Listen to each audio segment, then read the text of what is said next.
Between 1948 and 1986, somewhere between 100 and 250 people died at the hands of Richard Leonard Kuklinski, a 6'5", 300-pound contract killer from Jersey City, who earned the nickname the Iceman for his method of freezing victims' bodies to disguise their time of death.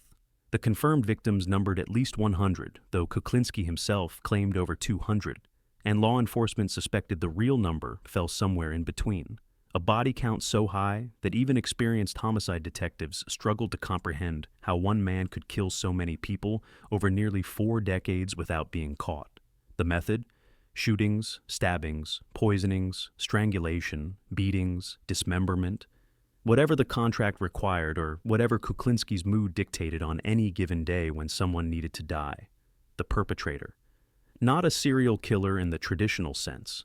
Not someone who killed for psychological gratification or sexual pleasure, but a professional, a businessman who viewed murder as a trade, a skill to be perfected and monetized, a job he performed with the same workmanlike efficiency that other men brought to construction or sales. Law enforcement would eventually classify him as one of the most prolific contract killers in American history, a man who worked for multiple crime families simultaneously, who killed for the Mafia when they needed someone eliminated, and who killed independently when opportunities presented themselves, or when someone simply annoyed him enough that death seemed like an appropriate response.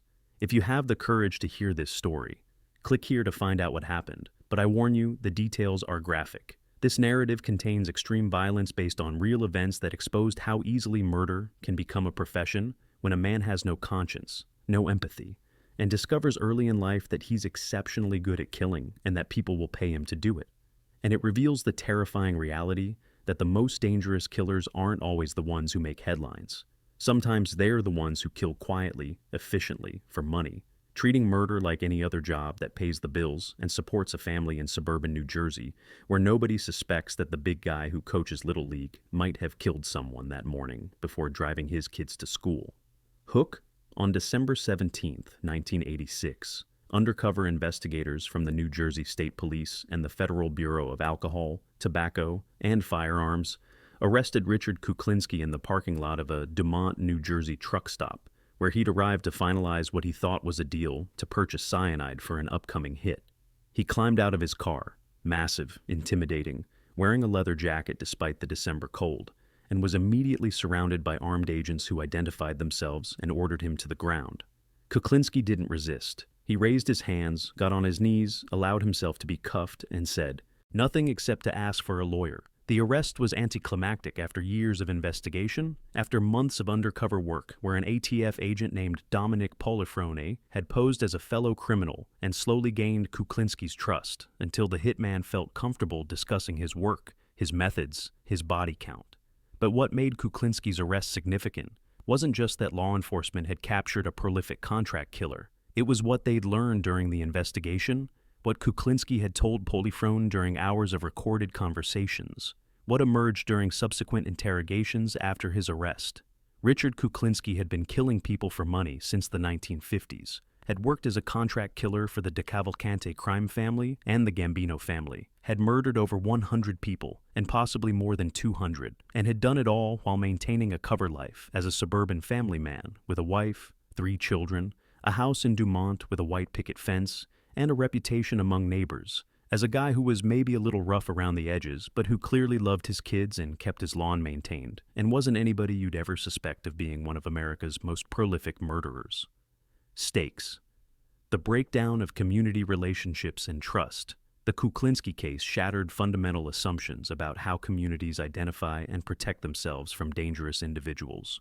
For nearly 40 years, Richard Kuklinski lived in suburban New Jersey, first in Jersey City, later in Dumont, surrounded by neighbors, co-workers, family members, teachers who taught his children, coaches he worked with in youth sports. None of them knew, none of them suspected. The man who killed 100-plus people for money was also the man who attended parent-teacher conferences, who threw backyard barbecues, who waved to neighbors while washing his car on Saturday mornings.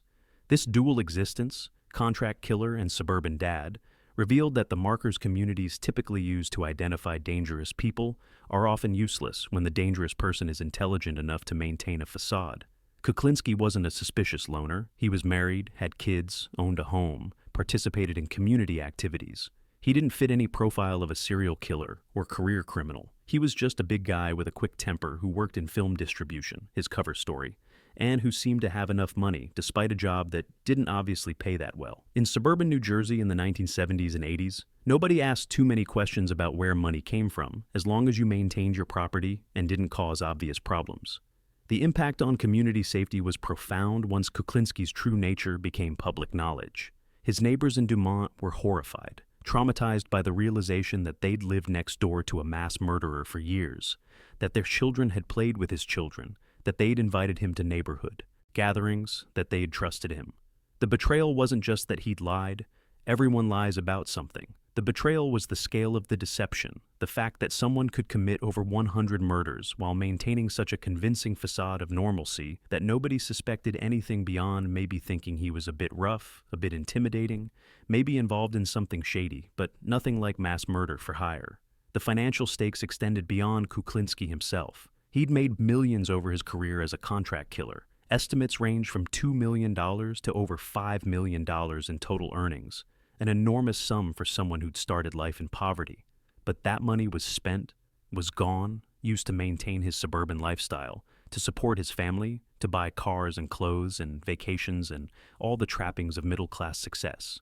His wife Barbara claimed she'd had no idea where the money came from, that Richard had told her he worked in currency exchange and film distribution, that she'd believed him because she'd wanted to believe him, because questioning meant acknowledging suspicions she wasn't ready to confront. After his arrest, the family lost everything. The house was eventually sold, the assets seized, the children's college funds disappeared into legal fees and restitution claims from victims' families.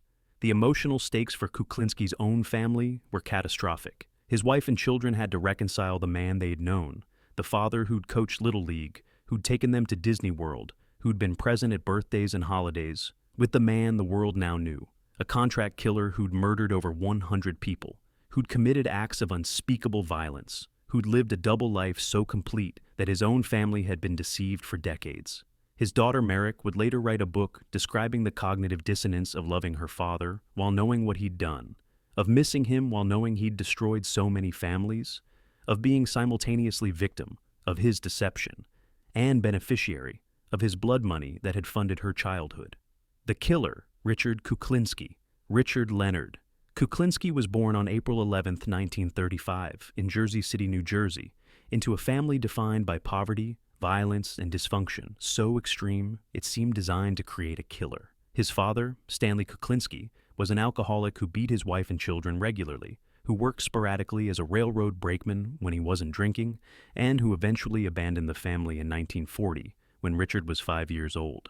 His mother, Anna McNally, was a devout Catholic who attended church daily, while beating her children with broomsticks and belts for infractions real and imagined, who combined religious fervor with brutal physical punishment in ways that taught young Richard that violence was how adults expressed power and that mercy was weakness. Richard grew up in a Polish-Irish neighborhood in Jersey City, poor, even by the standards of working-class 1940s New Jersey. He stood out physically from early age. By 13, he was already 6 feet tall and over 200 pounds, with hands that were disproportionately large and that he'd learned to use as weapons more effective than most people's fists. His size made him a target for bullies who wanted to prove themselves by taking down the big kid, which meant Richard spent his childhood fighting, learning that violence was how you survived, that hitting first and hitting hard was the only way to avoid being victimized. What Richard valued most, even as a child, was respect, not love. His home life had taught him that love was conditional and often came packaged with violence. Not belonging, he was an outsider in his neighborhood, too big, too angry, too poor even among the poor. What he craved was respect, was the fear he saw in people's eyes when they understood he was dangerous, when they understood that crossing him had consequences. By age 14, Richard had committed his first murder, beating a neighborhood bully to death with a wooden pole after years of abuse and humiliation. He dumped the body in a South Jersey pond, told no one, and felt nothing except satisfaction that someone who'd tormented him was gone and would never torment him again. That first murder was a revelation. Richard discovered that killing was easy, that he felt no guilt or remorse, that the psychological barriers that prevented normal people from taking human life simply didn't exist in him. Whether this was the result of genetics, of childhood abuse that had destroyed his capacity for empathy, or of some combination of nature and nurture, was irrelevant. By age 14, Richard Kuklinski was a killer who'd learned that murder could solve problems and that he had the temperament to commit murder without the emotional consequences that haunted normal people. Through his teens and early 20s, Richard supported himself through petty crime, robbery, hijacking trucks, stealing cars. He was arrested several times, but never served significant prison time because witnesses were reluctant to testify against someone so physically intimidating, and because Richard was smart enough to avoid the kinds of high-profile crimes that attracted serious law enforcement attention. He worked alone mostly, didn't join gangs or organized crime families, preferred being independent, not owing anyone, not being responsible to bosses or partners who might become liabilities. In 1961, at age 26, Richard married Barbara Pedrici, a secretary from a respectable Italian family who was attracted to Richard's size and toughness, and who interpreted his violent potential as protectiveness rather than danger. Barbara would later claim she hadn't known about Richard's criminal activities, that she'd believed his stories about working in currency exchange and film distribution, that she'd been willfully blind to signs that money was coming from illegal sources because confronting those suspicions would have destroyed the life she wanted to maintain. By the early 1960s, Richard had come to the attention of New Jersey organized crime families who were always looking for reliable people to handle work that required violence. The De Cavalcante crime family, the real-life inspiration for HBO's The Sopranos, approached Richard about doing contract work, about being available when someone needed to be eliminated, and when using their own people would create too much exposure. Richard agreed, set his initial rate at $5,000 per hit, and began a career that would span over 2 decades and result in at least 100 deaths. The method, murder as a profession. What distinguished Richard Kuklinski from other contract killers was his professionalism, his willingness to use any method required, and his complete lack of emotional involvement in his work.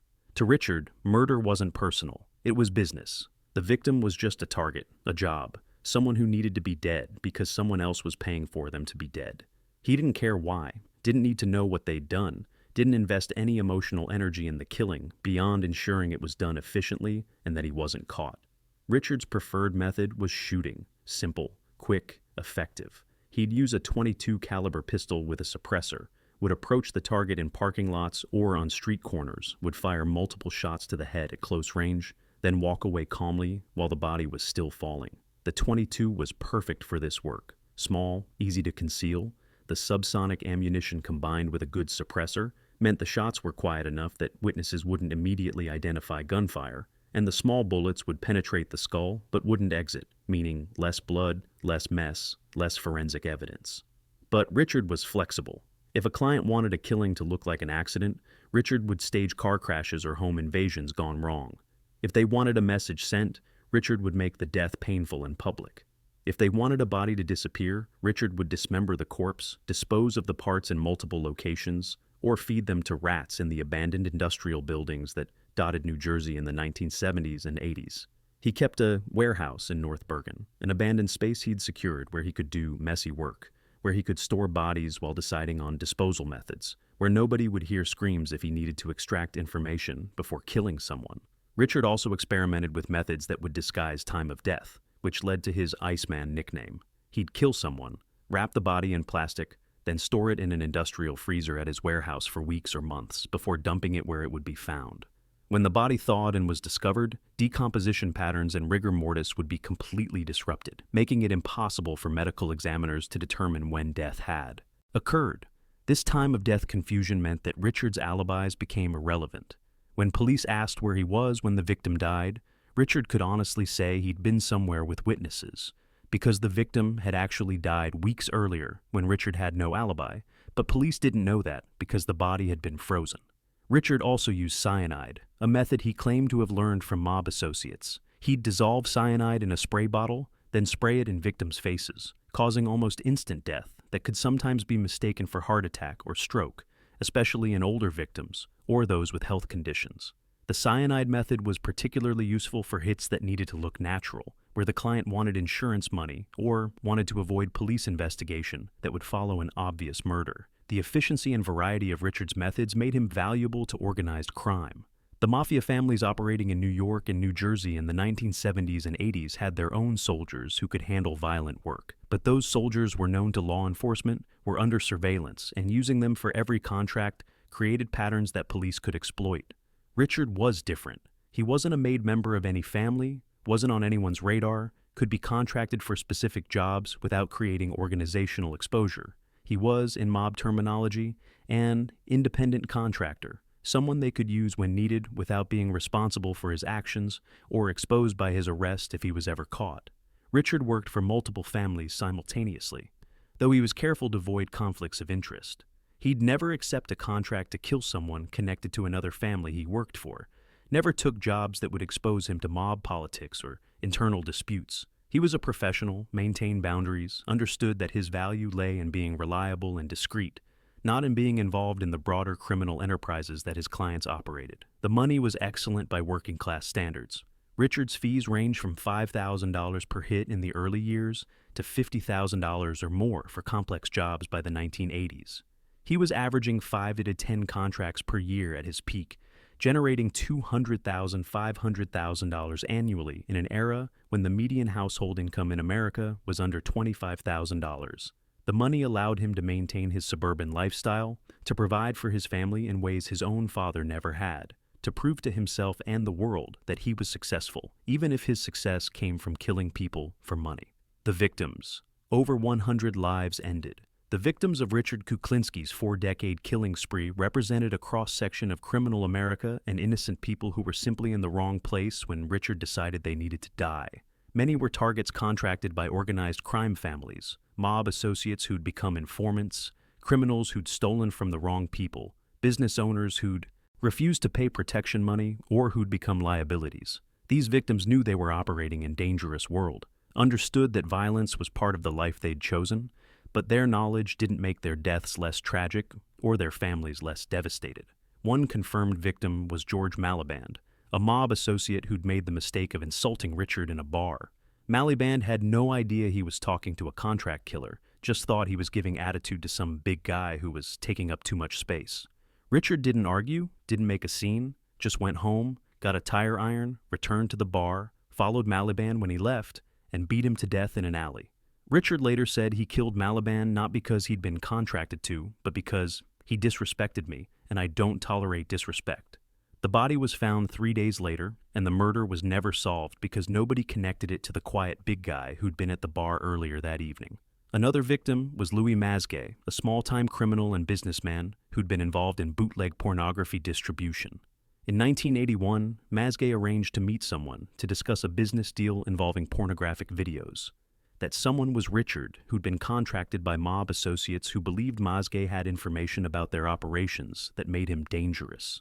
Richard met Mazgay in a parking lot, shot him, put his body in the trunk of Mazgay's own car, drove to his warehouse, and stored the body in his industrial freezer. 2 years later, in 1983, Richard dumped Mazgay's frozen corpse in Rockland County, New York. When it was found, decomposition and forensic analysis suggested Mazgay had died recently, which gave Richard a perfect alibi. In 1983, he'd been with family and could prove it. The frozen body trick worked perfectly. Police never connected Mazgay's death to Richard because the time-of-death evidence completely exonerated him. Robert Pronge, known as Mr. Softy because he drove an ice cream truck, was another contract killer who worked with Richard occasionally. Prong taught Richard some of his methods, including the cyanide spray technique, but in 1984, Prong became a liability. He was drinking too much, talking too much, attracting attention that threatened everyone he worked with. Richard was contracted by mob associates to eliminate Pronge, a job made uncomfortable by the fact that Prong was the closest thing to a friend Richard had in his professional life. Nevertheless, Richard killed Prong with the same cyanide method Prong had taught him, appreciating the irony while feeling nothing about betraying someone who'd trusted him.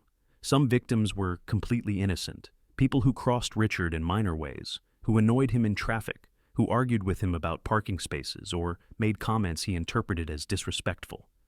Richard would sometimes follow these people home, would learn their routines, and would kill them days or weeks later when opportunity presented itself. These murders weren't contracted, weren't profitable, were simply Richard exercising his power because he could, because someone had disrespected him, and because Richard had decided that disrespect required death. One such victim was a pharmacist who'd refused to fill a prescription for Barbara Kuklinski, Richard's wife. Because of some bureaucratic issue with the prescription, Richard interpreted this as disrespect toward his wife, which meant disrespect toward him. He returned to the pharmacy several days later, waited until closing time, followed the pharmacist to his car, and shot him twice in the head.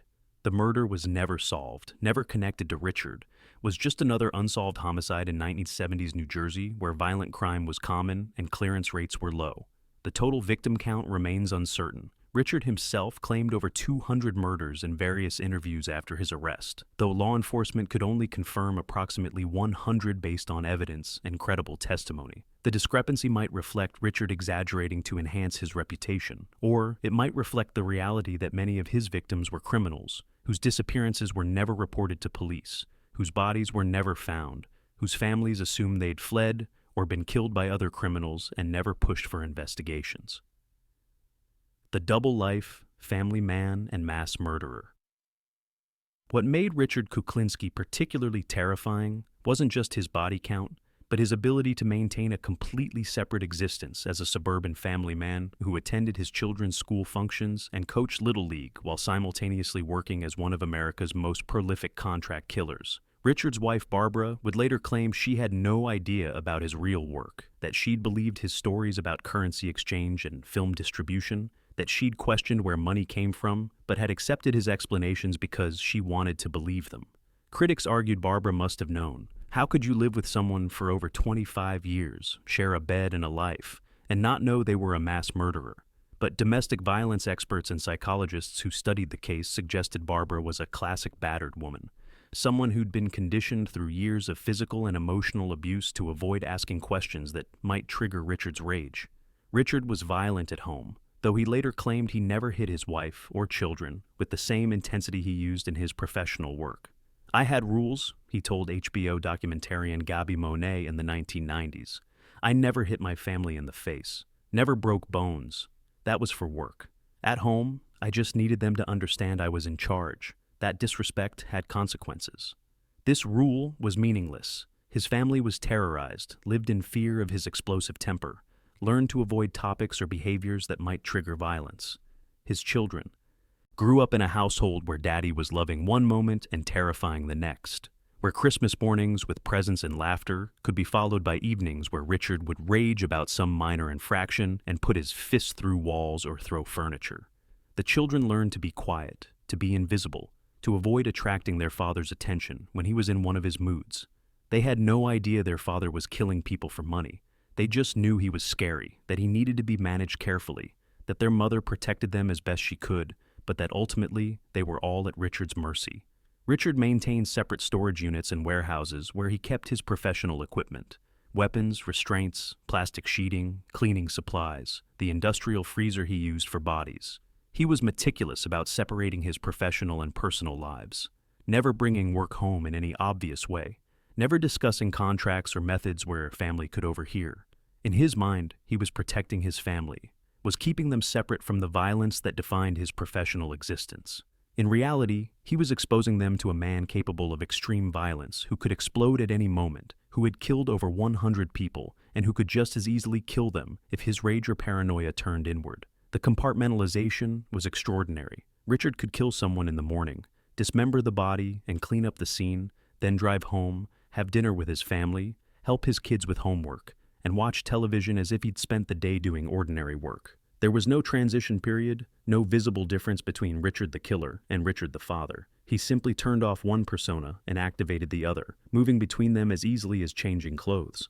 Neighbors in Dumont remembered Richard as a guy who was maybe a little rough, a little intimidating, but who clearly loved his kids. He'd coach Little League, would barbecue in his backyard, would help neighbors with heavy lifting or car repairs. He was the guy you'd ask to help move furniture because he was massive and strong. Nobody suspected anything beyond maybe thinking he was involved in something shady, maybe bookmaking or loan sharking, the kind of low-level organized crime that was common in New Jersey and that neighbors could overlook as long as it didn't affect them directly. The cognitive dissonance for people who knew Richard, how could this family man be a mass murderer, reflected a broader truth about how humans categorize danger. We expect monsters to look like monsters, to act in ways that mark them as different and threatening. Richard didn't fit those expectations. He was a guy with a family and a house and a lawnmower, someone who existed within normal suburban structures in ways that made him invisible despite his size and his intimidating presence. The disguise wasn't elaborate. He didn't create a fake identity or invent a complex cover story. He just lived normally, and normal was sufficient camouflage because nobody looks at suburban dads and thinks, mass murderer. The investigation, years of patience. Richard Kuklinski came to law enforcement's attention gradually through multiple investigations that slowly converged on his name. He wasn't initially a suspect in any specific murder. He was just a name that kept appearing in different contexts, in witness statements about mob associates, in surveillance of organized crime figures, in tips from informants who mentioned a big guy from Jersey who did contract work. The New Jersey State Police and federal ATF began investigating Richard seriously in the mid-1980s after an informant identified him as someone involved in multiple murders. But building a prosecutable case was difficult. Richard was careful, rarely left evidence, had no criminal history that would make him an obvious suspect. His victims were often criminals themselves, people whose families didn't push for investigations, whose deaths were written off as mob-related and filed as unsolved homicides that nobody expected to close. The breakthrough came when ATF agent Dominic Polifrone went undercover, posing as a fellow criminal looking for someone reliable to handle a contract. Polifrone spent months building a relationship with Richard, meeting him in bars and diners, gradually gaining trust, demonstrating criminal credibility through staged scenarios and references that checked out. Richard was cautious initially, but Polifrone was patient, was convincing, and eventually Richard began to open up about his work. The conversations were recorded, captured Richard discussing his methods, his body count, his rates, his professionalism. In one recorded conversation, Richard explained his freezing technique. You kill them, you freeze them, you dump them when you're ready. Time of death becomes meaningless. You got the perfect alibi because they can't tell when the guy actually died. In another, he discussed cyanide. It's quick, it's clean, sometimes they just drop like a heart attack. Nobody suspects anything except the guy's ticker gave out. The investigation culminated with the arranged purchase of cyanide. Polifrone told Richard he had a contract, but needed the right chemical to make it look natural. Richard agreed to acquire cyanide through his mob connections, and the transaction was arranged for December 17, 1986, at a truck stop in Dumont. When Richard arrived with the cyanide, agents moved in, arrested him, and ended a killing career that had spanned nearly 4 decades. The trials and confessions. Richard Kuklinski was tried and convicted of 5 murders, the cases where evidence was strongest and where prosecutors felt confident they could secure convictions. He was sentenced to 2 consecutive life terms plus 30 years, ensuring he'd die in prison. But the trial convictions represented a tiny fraction of his actual body count. After his conviction, Richard began talking. In interviews with psychiatrists, law enforcement, and HBO documentarians, he provided details about dozens of additional murders, describing methods, victims, locations, motivations. Some of these confessions were corroborated by evidence. Bodies were found where he said they'd be. Details matched unsolved cases. Others couldn't be verified, but were credible enough that investigators believed him. Richard's motivation for confessing was complex. Partly he enjoyed the attention, the recognition of his professionalism, the opportunity to demonstrate his competence as a killer. Partly he was bored in prison, and talking gave him something to do, made him feel important. And partly he seemed to genuinely want some form of record of his life's work, wanted people to understand the scope of what he'd accomplished, even if accomplishment meant over 100 murders committed over 4 decades. In one interview, Richard was asked if he felt remorse. He thought about it for a long moment, then said, "No, I don't feel bad about it. They were just contracts. They were just work. You feel bad about filing papers at your office? No, it's just what you do. That's how I felt about killing. It was just what I did." Richard died in prison on March 5, 2006, at age 70, from natural causes, chronic inflammation of blood vessels. His family did not attend his funeral. His body was cremated, his ashes unclaimed. Resolution: the price of blood. The impact of Richard Kuklinski's crimes extended far beyond his confirmed victims. Over 100 families lost loved ones to a man who viewed murder as a profession, who killed with the same emotional investment that other people brought to filing taxes or fixing cars. The psychological trauma for his own family, his wife and children, who'd lived with a mass murderer without knowing it, was profound and permanent. Barbara Kuklinski spent the rest of her life grappling with whether she'd truly been ignorant of Richard's work or whether she'd willfully blinded herself to evidence she didn't want to confront. She died in 2013, never having fully resolved that question or fully healed from the betrayal of discovering that the man she'd lived with for over 25 years had been one of America's most prolific killers. Richard's children struggled with their father's legacy, loving the man who'd been their father while hating the monster he'd been to so many others. His daughter Merrick wrote a memoir describing the cognitive dissonance of simultaneously missing her father and being horrified by what he'd done. If you found this story compelling about how murder can become a profession, like and subscribe to see more deep dives into true crime cases. Share this video with anyone interested in understanding how someone can kill over 100 people while maintaining a facade of suburban normalcy. Comment below. At what point does childhood abuse stop being an explanation for becoming a mass murderer? Could someone like Richard Kuklinski operate today with modern forensics and surveillance? Because these questions matter. The psychological dynamics that enabled Richard Kuklinski, the complete lack of empathy, the ability to compartmentalize violence, the treatment of murder as business rather than personal, continue to exist. Contract killers still operate, still work for organized crime, still kill for money. The methods have evolved with technology, but the fundamental dynamic remains. Some people can kill without remorse, can treat human life as a commodity, can murder 100+ times and feel nothing except professional satisfaction at a job well done. Until next time, remember, the monsters we fear don't always look like monsters. Sometimes they're the big guy who coaches Little League, who waves to neighbors while mowing his lawn, who takes his kids to Disney World and tucks them into bed at night. Sometimes they're the man who killed someone that morning before breakfast, who has over 100 murders on his conscience except he has no conscience, who views your life as worth exactly whatever someone will pay him to end it. Richard Kuklinski killed over 100 people and maintained a suburban family life for decades because nobody looked at suburban dads and suspected mass murder. His story reminds us that evil doesn't always announce itself. Sometimes it just parks in your driveway and asks if you need help carrying that heavy box inside.